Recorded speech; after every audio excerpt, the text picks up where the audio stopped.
Hello అండి, నమస్తే. Welcome to Hans talks. ఈరోజు అందరూ ఇష్టపడే నోరూరించి గోంగూర పచ్చడి ఎలా ప్రిపేర్ చేసుకోవాలో చూపించబోతున్నాను. గోంగూర పచ్చడి చాలా టేస్టీగా ఉంటుంది, అలాగే చేసుకోవడం కూడా చాలా సులభం అండి. ఇక లేట్ చేయకుండా వీడియోని స్టార్ట్ చేసేద్దాం. ముందుగా గోంగూరని బాగా వాష్ చేసుకోవాలి, ఎందుకంటే దానికి మట్టి ఎక్కువగా ఉంటుంది కాబట్టి ఒక 2 to 3 times ఫ్రెష్ వాటర్లో వాష్ చేసుకోవాలి. ఇక్కడ నేను పుల్ల గోంగూర తీసుకున్నాను, దీన్ని ఎర్ర గోంగూర అని కూడా అంటారు. టేస్ట్ కూడా చాలా బాగుంటుంది. ఇక్కడ నేను 2 కట్టల గోంగూర తీసుకున్నాను. దానికి కావాల్సిన పదార్థాలు ఏంటో చూసేద్దాం. 1/2 టేబుల్ స్పూన్ మెంతులు, 1.5 స్పూన్ ధనియాలు, ఒక ఆనియన్ చిన్నవిగా కట్ చేసుకున్నాను, చిటికెడు ఇంగువ, చిటికెడు పసుపు, రుచికి తగినంత ఉప్పు, అలాగే కారంకి సరిపడా ఎండుమిర్చి తీసుకోవాలి. ఇప్పుడు గోంగూర పచ్చడి ఎలా ప్రిపేర్ చేసుకోవాలో చూసేద్దాం. ఇప్పుడు స్టవ్ ఆన్ చేసుకొని స్టవ్ మీద ఒక గిన్నె పెట్టుకొని అందులోకి 2 to 3 టేబుల్ స్పూన్ ఆయిల్ వేసుకోవాలి. ఆయిల్ హీట్ అయ్యాక ఎండుమిర్చి కూడా వేసి ఫ్రై చేసుకోవాలి. ఒక 2 minutes ఎండుమిర్చి ఫ్రై అయ్యాక అందులోకి 1.5 స్పూన్ ధనియాలు, 1/2 స్పూన్ మెంతులు, 1/2 స్పూన్ శనగపప్పు కూడా వేసుకొని బాగా వేయించుకోవాలి. అలాగే కొంచెం కరివేపాకు, ఒక చిటికెడు ఇంగువ వేసుకొని బాగా ఫ్రై చేసుకోవాలి.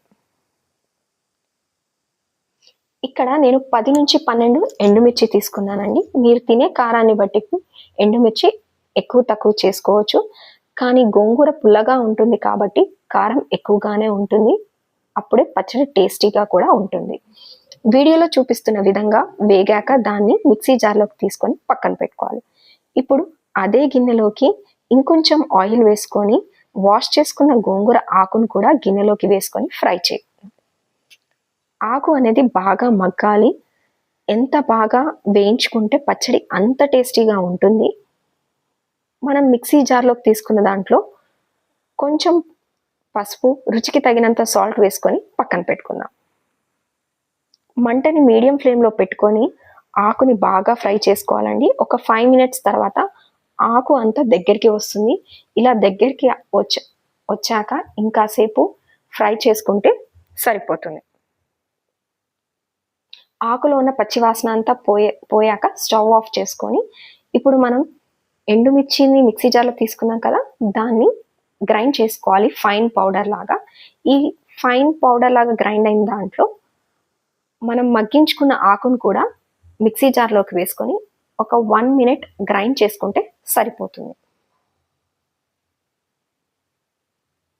ఎక్కువసేపు గ్రైండ్ చేయాల్సిన అవసరం లేదు, జస్ట్ ఒక 1 minute గ్రైండ్ చేసుకుంటే సరిపోతుంది. ఈ గ్రైండ్ అయిన పేస్ట్ అంతా మనం ఒక బౌల్లోకి తీసుకొని బాగా కలుపుకుంటే సరిపోతుంది.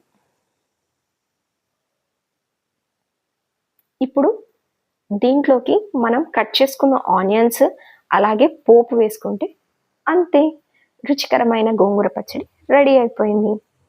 అయితే కొందరేమో డైరెక్ట్గా పచ్చడిలోకే ఉల్లిగడ్డలు వేసుకుంటారండి. ఇలా వేసుకుంటేమో ఎక్కువ నిలువ ఉండదు. ఇంకొందరేమో ఆనియన్స్ పచ్చడిలోకి వేసుకోకుండా తినేటప్పుడు అన్నంలోకి ఆనియన్స్ వేసుకొని కలుపుకొని తింటారు. ఎలా తిన్నా బాగుంటుందండి. Thanks for watching.